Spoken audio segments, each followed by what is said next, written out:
Baik, di sini saya akan menjelaskan mengenai apakah hak kekayaan intelektual itu. Hak kekayaan intelektual itu atau property right intelektual adalah hak untuk menikmati hasil kreativitas intelektual manusia secara ekonomis. Oleh karena itu, objek yang diatur dalam hak kekayaan internasional ini adalah karya yang timbul atau lahir dari kemampuan intelektual manusia. Lalu, kenapa sih hak kekayaan intelektual perlu dilindungi? Menurut teori dari Sherwood, terdapat 5 teori dasar pelindungan HKI ini. Yang pertama, yaitu reward theory, yaitu memiliki makna yang sangat mendalam, yaitu pengakuan terhadap karya intelektual yang telah dihasilkan oleh penemu, pencipta, atau pendesain tersebut, sehingga ia harus diberikan penghargaan sebagai imbalannya. Yang kedua, recovery theory, yaitu bahwa penemu, pencipta, atau pendesain tersebut yang telah mengeluarkan waktu, biaya, tenaga, itu harus menghasilkan karya intelektualnya, harus memperoleh juga kembali apa yang telah ia keluarkannya. Dan yang ketiga, incentive theory, yaitu antara pengembangan kreativitas dengan memberikan insentif kepada para penemu, pencipta, dan pendesain tersebut mengupayakan terpacunya kegiatan-kegiatan penelitian yang berguna. Yang keempat, yaitu risk theory, yaitu dalam risk theory ini menyatakan bahwa karya itu mengandung resiko. Dan dalam HKI ini merupakan hasil penelitian yang mengandung resiko yang memungkinkan orang lain yang terlebih dahulu menemukan cara tersebut atau memperbaikinya. Dan yang terakhir, yang kelima, yaitu economic ground stimulus theory, yaitu bahwa perlindungan atas hak kekayaan intelektual merupakan alat pembangunan ekonomi. Hak kekayaan intelektual tergolong sebagai apa? Di sini saya menjelaskan, yaitu hak kekayaan intelektual digolongkan sebagai benda, yaitu benda bergerak yang tidak berwujud atau intangible asset. Benda diartikan sebagai segala sesuatu yang dijadikan objek hak milik. Sebagai benda, sifat-sifat hak kebendaan melekat juga pada hak kekayaan intelektual. Salah satunya adalah dapat dialihkan kepada pihak lain.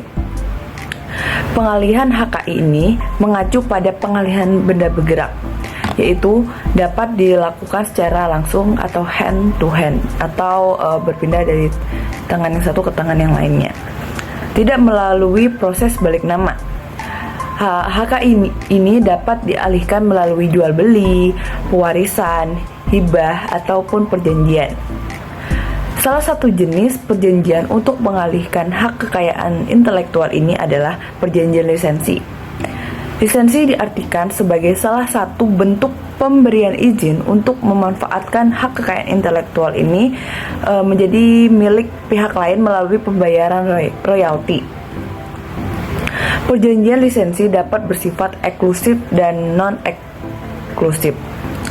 Lisensi yang bersifat eksklusif, pemberi lisensi hanya memberikan lisensi kepada satu penerima lisensi. Dan sedangkan dengan lisensi non-eksklusif, yaitu pemberian lisensi memberikan lisensi kepada beberapa penerima lisensi tersebut.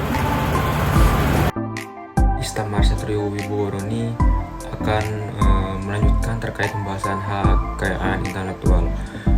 Meliputi apa saja sih hak kekayaan intelektual itu? Yang pertama adalah hak cipta, itu diatur di Undang-Undang Nomor 15 Tahun 2002, adalah hak eksklusif bagi pencipta atau penerima hak untuk menggunakan atau memperbanyak ciptaannya atau memberikan izin untuk itu dengan tidak mengurangi batasan-batasan menurut peraturan perundang-undangan. Yang kedua ada merek diatur di dalam Undang-Undang Nomor 15 Tahun 2002. Merek adalah tanda berupa gambar, nama, kata, huruf-huruf, angka-angka, susunan warna, atau kombinasi unsur tersebut yang memiliki sifat pembeda dan digunakan dalam kegiatan perdagangan barang atau jasa. Nah, yang ketiga adalah paten.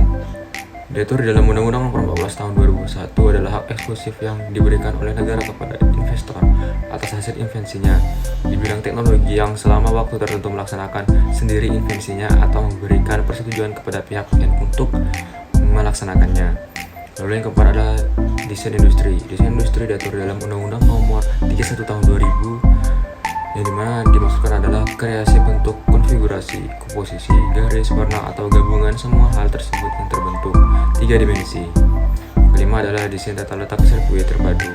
Diatur dalam Undang-Undang Nomor 32 Tahun 2000, adalah hak eksklusif yang diberikan oleh Republik Indonesia kepada pendesain atas hasil kreasinya untuk jangka waktu tertentu. Nah, yang keenam adalah perlindungan varietas tanaman. Diatur dalam Undang-Undang Nomor 29 Tahun 2000 adalah perlindungan khusus yang diberikan oleh negara yang dalam hal ini diwakili oleh pemerintah dan pelaksanaannya dilakukan oleh kantor PVT terhadap varietas tanaman yang dihasilkan oleh pemulia tanaman melalui kegiatan pemulihan tanaman. Lalu yang terakhir adalah rahasia dagang. Undang-Undang Nomor 30 Tahun 2000 adalah informasi yang diketahui oleh umum di bidang teknologi dan bisnis dan mempunyai nilai ekonomi karena guna dalam kegiatan usaha serta dijaga kerahasiaan oleh pemilik rahasia dagang. Nah, sebenarnya yang terakhir itu ada identifikasi geografis. Lalu yang terakhir adalah organisasi hak kekayaan intelektual. Hak kekayaan intelektual secara internasional dalam World Intellectual Property Organization yang disingkat WIPO. Indonesia sendiri itu diratifikasikannya di Konvensi Paris Organization. Jadi WIPO merupakan organisasi hak kekayaan intelektual itu sendiri. Jadi sekian pembahasan kami mengenai hak kekayaan intelektual. Jika ada keterbatasan materi, kami mohon maaf. Wassalamualaikum warahmatullahi wabarakatuh.